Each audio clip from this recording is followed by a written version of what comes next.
네, 안녕하세요. 박중사입니다. 네, 24년 11월 26일 화요일 장 마감 리뷰 방송 시작하도록 하겠습니다. 자, 오늘 장은 갭 하락 후 하루 종일 빨랫줄 형태를 보이면서 진폭을 줄이며 횡보하는 그런 날이었습니다. 자, 오늘 시장에 어떤 일이 있었길래 이렇게 하루 종일 변동이 없었는지 잠시 후에 살펴보도록 하고요. 먼저 미국 이야기부터 간단히 시작해 보도록 하겠습니다. 자, 미국에서는 이제 차기 재무장관 지명자로 스콧 베센트를 지명했죠. 세 가지 화살을 핵심 경제 정책으로 주장하고 있습니다. 첫 번째, 28년까지 예산 적자를 GDP 대비 3% 수준까지 축소한다. 두 번째, 규제 완화 등을 통해 GDP 성장률을 3% 수준으로 개선한다. 세 번째, 1일 300만 배럴 규모의 원유 증산 혹은 이와 동일한 수준의 에너지를 생산 확대한다. 구체적으로는 감세 및 일자리 법안을 연장화돼 관련 비용을 축소해야 하며 비국방 부문의 재량 지출을 동결해야 하며 전기차 보조금 및 인플레이션 감축법 개편 등을 추진해야 한다고 언급했습니다. 관세에 대해서는 무역 협상의 도구로 사용될 수 있다고도 언급했습니다. 트럼프와 생각이 많이 일치하죠. 미국은 이에 환영하며 상승세를 이어갔으나 관세 전쟁은 당장은 미국이 강해진다고 생각할 수 있어도 결국 보복 관세 등을 불러일으키며 미국도 화를 부를 수가 있을 것 같습니다. 자, 우리 시장 넘어와서 개장 전 체크 사항부터 간단히 요약해 보도록 하겠습니다. 야간 선물은 0.12% 하락 마감했는데 이후에 개장 전 우리 시장이 시작되기 직전에 트럼프의 관세 부과 소식이 들려왔습니다. 그래서 시가를 조금 더 떨어뜨린 다음에 아침에 좀 불안한 모습을 보이기도 했었죠. 장 초반에 하락하는 모습. 그래서 추가 하락 출발을 했었고요. 하락한 채 그대로 일직선으로 유지한 그런 날이었습니다. 삼성전자 자사주 매입 현황을 체크해야 했고요. 프로그램 매동 체크, 환율 체크를 해야 했는데 삼성전자는 오늘도 역시나 100만 주를 신청했고 첫 체결 단가는 57,900원이었습니다. 2시 50분 지금 5일째 시간이 동일하죠. 2시 50분에 맞춰가지고 삼성전자는 모든 자사주 매입을 완료했고요. 오늘 총 100만 주 체결 평단은 58,199원이었습니다. 5일간 500만 주를 매입했고요. 본주만 500만 주를 매입했고 평단은 56,877원에서 체결이 되었고요. 약 2,844억 원어치가 본주에서만 자사주 매입이 완료되었습니다.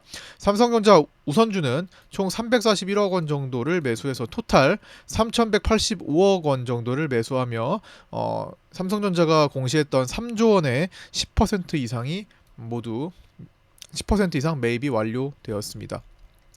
프로그램 비차익 매도는 오늘 2014억으로 장중에 1998억이네요. 1998억으로 장 초반 및 장중에 계속 늘어나다가 막판에 조금 축소하면서 끝났고요. 이제 환율은 달러 선물 기준 정규장 마감이 1397.6원에서 이루어졌습니다. 미국 재무장관 베센트 지명에 국채금리와 환율은 하락한 채 출발했고요. 미국 국채금리 10년물은 우리장 초반 기준으로 우리장 초반 기준으로 10년물은 4.275. 자, 현재 기준으로는 4.298까지 올라왔네요. 자, 적어둘게요. 4.275에서 현재 기준으로는 4.298까지 올라왔고요. 밤사이에 이제 NDF 달러 환율, 원달러 환율은 1398.43원으로 끝났고 장 초반에 아까 전에 트럼프 관세 소식에 의해서 1407원 정도까지 올라오는 모습을 보였습니다. 이따가 환율에 대해서 다시 얘기해 볼 거고요. 미국 컨퍼런스 보드 소비자 신뢰 지수가 오늘 발표가 있고요. 예상은 112, 이전치는 108.7입니다. FMC 의사록 공개도 이제 다가오는 새벽 4시에 예정되어 있습니다. 변동성 생길 수 있겠죠. 자, 개장 전 상황인데요. 개장 전에 직전에 트럼프는 취임 직후 멕시코와 캐나다에 25% 관세를 부과하겠다. 그리고 중국에 10% 추가 관세를 하겠다. 이 속보로 나스닥은 하락 전환했었고요. 환율이 초반에 1407원대까지 상승했었다가 장중에 외환당국의 대응으로 완화가 되었습니다. 우리 증시도 하락 출발한 후 하루 종일 올라오지 못하고 횡보하는 모습을 보였고요. 장중 체크사항으로는 하루 종일 저진폭 횡보, 그 다음에 그 사이에 옵션의 프리가 계속 감소하는 그런 날이었습니다. 시장 수급은 누르는 방향이었는데 오늘 외국인 현물 팔죠, 코스닥 팔죠, 선물 팔죠. 그 다음에 콜 매도가 좀 더 많았죠. 그다음에 프로그램도 계속 매도했죠. 투신도 장중에 매도했죠. 전체적으로 시장은 누르는 방향이 강했는데 삼성전자의 CLSA 증권 중심의 외국인과 프로그램 매수가 유입되면서 추가 하락을 보이지 않은 채 횡보하는 모습을 보였습니다. 장중에 조금 위험한 모습도 나타나기도 했죠. 해당 빗각, 오전장에 지켰던 빗각 여기서 저항을 맞고 떨어지긴 했는데 다시 이내 부근까지 올라와서 결국에는 자리를 지키는 그런 모습이 나타났습니다. 이게 다 삼성전자가 적어도 오늘의 빨간불을 계속 유지하고 있었기 때문이고요. 58,300원으로 끝났죠. 제가 중간에 이제 58,000원을 기준으로 59,000원에 대한 기대감이 생기면 올라오고 57,000원으로 내려갈 우려가 생기면 내려올 것이라고 말씀을 드렸는데 결국에는 계속 빨간불을 중립을 지키면서 그래도 떨어지지 않으면서 장 막판에도 57,900원 보합을 위협하다가 다시 올라오면서 시장을 지켜내는 그런 모습이었습니다. 오랜만에 삼성전자의 외국인 매수로 마감을 또 했고요. 그때 뭐 오랜만이라고 볼 수 있겠죠. 그날 자사주 매입 공시가 있던 그 직전의 날 제외하고 보면요. 그 다음에 오늘은 방산주가 급락을 했습니다. 현대로템이 13% 떨어졌고요. 한화시스템이 10%, 한화에어로스페이스가 11%, 그다음에 LIG 넥스원도 꽤 떨어졌죠. 8.7%, 그다음에 풍산도 8.7% 등 방산주들이 급락했습니다. 이제 각 전쟁들의 휴전 가능성이 좀 전해지고 일론 머스크의 언급이 좀 있었습니다. 일론 머스크의 유인 전투기에 대한 부정적 언급에 소식이 들리면서 좀 급락을 했고요. 반면 반대쪽인 무인 전투기, 즉 드론 관련주는 반대로 급등하는 모습이 나타났습니다. 제이시언 시스템과 네온테크 등이 해당되고요. 트럼프 당선 이후에 이제 올라왔던 방산주에서 자금이 빠져서 다른 데로 이동한 흔적은 크게 나타나지 않았습니다. 장 초반에는 그래도 2차 전지로 잠시 들어오는 듯 했지만 뭐 삼성전자에는 들어갔다고 볼 수도 있는데 뚜렷하지는 않았죠. 어쨌든 장 초반에는 2차 전지로 잠시 들어오는 듯 했지만 에코프로 BM 등 2차 전지주들도 종가에는 하락 전환 마감했습니다. 그래서 방산주에서 빠지고 나머지들로 크게 들어오지 않았다라고 보여지고요. 오늘 시장의 상승을 보였던 종목들은 이 방산주와 반대쪽에 있었던, 즉 트럼프와 반대쪽에 있었던 비트럼프주들, 뭐 하나솔루션이나 뭐 사실 2차 전지도 아침에는 올랐으니까 해당은 됐겠죠. 하나솔루션 등 친환경 종목들이 오늘 반등하는 그런 모습이 나타났습니다. 그리고 일부 밸류업 종목들이 오늘 선방하는 모습도 보였습니다. KT나 코웨이는 뭐 실적에 대한 기대감이 좀 붙으면서 올라왔고요. SK텔레콤 이런 것들도 해당이 되었죠. 차트 체크를 간단히 해보자면요. 자, 시장이 지금 어쨌든 굉장히 4개월간 쭉쭉 하락하다가 물줄기를 이제 바꾸는 시도를 삼성전자 이제 자사주 매입으로 시도를 해서 그래도 제법 연속으로 반등을 시도했습니다. 근데 지금 제가 어제 요 빗각 라인에 걸렸다라는 말씀을 드리면서 조정이 조금 어울리고 오늘 아침에도 좀 조정이 어울리는 자리다라고 언급을 드렸는데 조정을 시도하다가 그래도 버티고 삼성전자의 상승으로 버티고 마감을 했죠. 걸릴 만한 자리에서 걸렸습니다. 그러나 해결이 안 됐어요. 그래서 만약에 오늘 나스닥이 조정을 보인다면은 밑으로 다시 조정을 보일 수 있는 환경입니다. 갭 상승이 필요하다라는 거죠. 갭 상승으로 이 지금 빗각 추세를 완전히 돌아서서 안착하는 그런 모습이 나타날 필요가 있겠죠. 시장의 전환을 위해서는 아직까지는 이 물줄기 자체를 바꾸는 시도는 했지만 완전히 성공하지는 못한 상태입니다.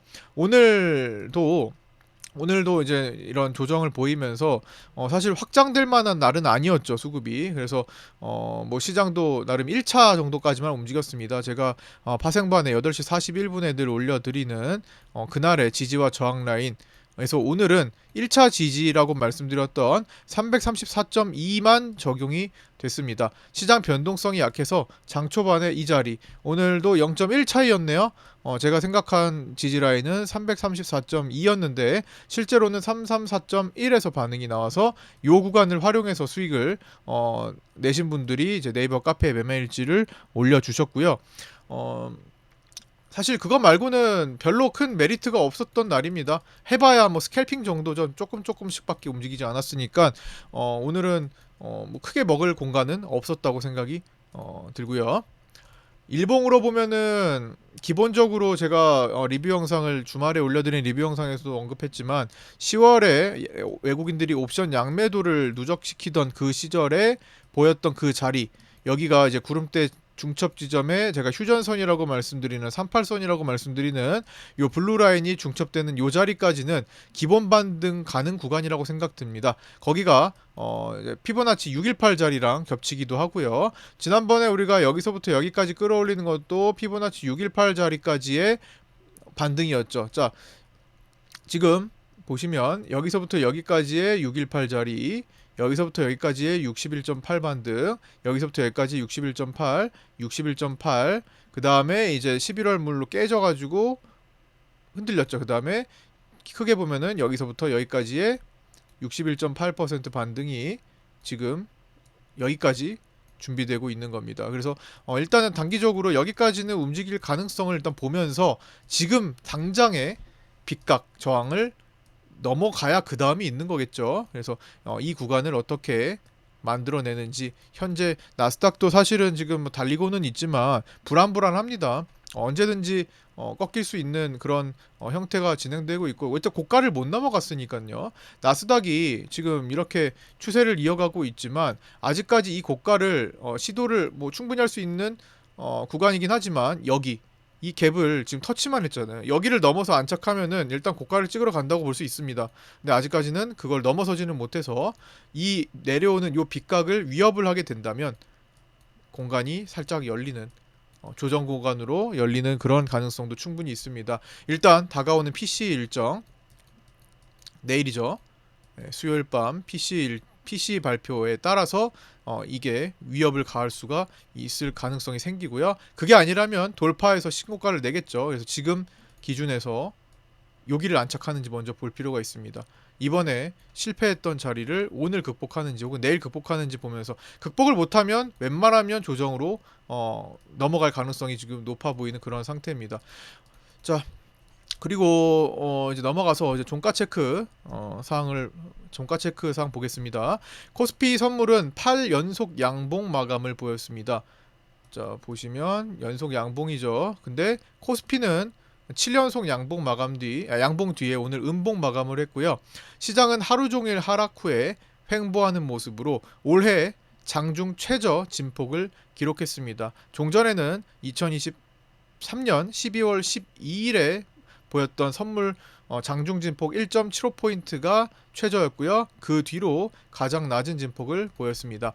삼성전자는 선물이 58,300원, 현물은 58,300원으로 동일하게 마감했고요. 외국인은 93만 주를 매수했습니다. 연속성 체크가 필요합니다. 외국인들이 연속적으로 들어와야 삼성전자의 흐름을 이제 단순히 자사주 매입뿐만 아니라 외국인들도 그래도 조금 인정하고 돌아선다라고 생각이 들 수 있겠죠. 그래서 뭐 이틀 연속 정도가 아니라 사실 며칠 연속이 필요하고요. 연속이 또 중요하기도 하지만 대량 매수가 중요합니다. 그동안에 외국인들이 한 4개월 동안 7월부터 해서 56.5% 정도에서 51.5%까지 약 5%의 비중을 축소했어요. 5% 정도면은 삼성전자는 3억 주가 넘어갑니다. 3억 주 정도를 줄였다. 이 상태에서 지금 93만 주 산 겁니다. 아주 작은 부분이죠. 연속성도 필요하지만 대량 환매수가 필요합니다. 그래서 대량 환매수가 나오고 한 달 정도 보통 51%대 들어가면은 한 달 정도 외국인들은 다시 사들이는 구간을 보통 보여주곤 했는데 이번에 시도되는지 한번 잘 체크를 해볼 필요가 있겠고요. 오늘도 2시 50분에는 자사주 매입이 완료되었습니다. 본주 100만 주, 우선주 14만 주고요. 외국인 선물은 오늘 신규 매도 플러스 환매수 조합 중심으로 신규 매도 우위 모습을 보였습니다. 총 3,502억 원 매도 마감을 했고요. 롤오버 포함해가지고 현재 누적으로 5천억에서 8천억 정도 사이에 매수 포지션을 취하고 있을 것으로 추정되고 있습니다. 자, 외국인 옵션은 기존에 12월물 초반에 외국인들은 연속 품매도를 늘려갔었죠. 그래서 기존 품매도 포지션을 유지한 채 오늘은 양매도를 보였습니다. 콜옵션 9억 매도, 풋옵션 2억 매도로 기존 포지션에서 이제 위쪽으로만 조금 눌렀지만 아직은 누적으로는 콜 매수 쪽이 더 많습니다. 그래서 외국인 옵션 자체는 아직까지는 품매도 콜 매수 그렇기 때문에 약간 상방 우위다. 그래서 상방 우위 포지션을 취한 외국인들은 이제 돌아가면서 일단 방어를 해주는데 최선을 다하고 있는 모습이었다. 그래서 돌아서는 수급이 강하면 방어를 포기하는 걸 수 있으니까 그 점에 대해서도 좀 신경을 써야 되겠다 정도를 생각해 볼 수 있습니다. 프로그램 비차익은 2014억 이거 수정이 됐죠. 1998억 매도로 7월 12일부터 계산하면 토탈 누적 10조 원 매도를 돌파했습니다. 10조 100억 정도 되죠. 엄청나게 많은 매도량입니다. 7월 10일부터 지금까지 10조 원의 매도가 쌓였습니다. 프로그램의 포지션이라고 생각하시면 굉장히 답답하죠. 10조 원을 어떻게 나중에 해결할까 이런 생각이 듭니다. 21년 상반기에 외국인 프로그램의 비차익 매도가 누적된 이후 처음으로 있는 대기록입니다. 환율은 달러 선물을 체크하는데 외국인은 2014억 매도를 했고요. 장중에 매도 전환을 했습니다. 장중에 1406원대, 1407원 선까지 상승 후 하락 전환해서 정규장에 1397.6원으로 마감했고요. 1400원 이상에서는 역시나 당국, 외환 당국의 방어가 가동되고 있다라고 볼 수 있습니다. 오늘은 고가에서 이렇게 외환당국의 대응이 좀 있었습니다. 국민연금과의 외환 스와프 환도를 확대하겠다. 그래서 외환당국이 한국은행과 국민연금 간의 외환 스와프 규모를 확대하는 방안을 검토하고 있다. 26일 한은 관계자는 최근 미국 달러 강세가 지속되는 상황에서 국민연금과 외환당국은 기존의 외환 스와프 연장 관련 협의를 진행하고 있다며 특히 달러 원 환율이 이례적으로 상승할 경우 국민연금의 전략적 환해지가 실행될 수 있는 점을 감안해 한도를 확대하는 방안도 검토하고 있다고 언급했다. 관계자는 이런 조치들은 환율 변동성 완화에 크게 도움이 될 것으로 기대된다고 말했다라는 소식에 1407원까지 갔다가 거의 7원까지 갔다가 10원 정도 조정이 되면서 마감을 했습니다. 현재 야간에도 1496.80으로 약간 완화된 모습을 보이고 있고요. 변동성 지수는 0.48% 추가 하락으로 18.5에 마감을 했습니다. 장중에 잠깐 상승하는 2.9% 상승하는 모습을 보였지만 이내 다시 떨어지는 모습을 보였고요. 장초반 불안감을 보였던 거죠. 장초반 불안감을 보이기도 했지만 이내 진정되며 하루 종일 옵션에 프리를 빼는 장세가 나왔음을 설명해 줄 수 있습니다. 자, 이번 주 시장에 영향을 미치는 남은 주요 일정입니다. 이번 주는 수요일 밤과 목요일에 집중된 상태죠. 변동성 요인이 그때 다 집중되어 있습니다. 11월 27일 수요일에는 한국 11월 기업 경기 실사 지수가 발표되고요. 미국 대망의 이번 달 마지막 10월 PC 물가 지수가 발표됩니다. 3분기 GDP 잠정치가 발표되고요. 신규 실업수당 청구 건수가 휴장일 앞두고 하루 전에 발표가 됩니다. 이번에 PC는 헤드라인 PC는 월간으로 전월 0.2%였고요. 예상 0.2%로 예상됩니다. 연간은 전년 2.8%, 예상 2.3%고요. 근원 PC의 경우 월간 전월 0.3%에서 예상은 0.3%, 연간은 전년 2.7%에서 예상 2.8%로 크게 변화가 나오지 않을 것으로 추정되고 있습니다. 11월 28일 목요일에는 위클리 옵션 만기일로 우리나라의 가장 마지막 이번 주 가장 변동성 요인이 큰 상태에서 시작을 하고요. 한국금융통화위원회 가 열리고 금리 결정이 있습니다. 동결이 유력하고요. 유로존 11월 소비자 신뢰지수 및 소비자 기대 인플레이션 발표가 있습니다. 그리고 미국은 추수감사절로 휴장이고요. 29일 금요일에는 우리나라는 10월 산업생산 소매 판매 발표가 있고요. 유로존은 11월 소비자 물가지수 잠정치 발표가 있습니다. 이제 미국은 블랙 프라이데이로 오후 1시에 조기 폐장하는 날입니다. 그 다음에 토요일에는 중국 11월 MBS 제조업, 비제조업 PMI 발표가 예정되어서 이번 주 이렇게 완료가 됩니다. 자, 오늘 여기까지 마치고요. 끝까지 시청해주신 분들 감사드리고요. 구독자 텔레그램 방 그리고 구독자 카페, 네이버 카페에 입장하지 않으신 분들 유튜브 댓글에 있는 안내 메시지 보시고 신청하셔서 함께 합류하셔서 공부하셨으면 좋겠습니다. 자, 구독과 좋아요, 알림 설정도 부탁드리고요. 저는 내일 아침 8시 20분에 유튜브 라이브 방송에서 찾아뵙도록 하겠습니다. 감사합니다.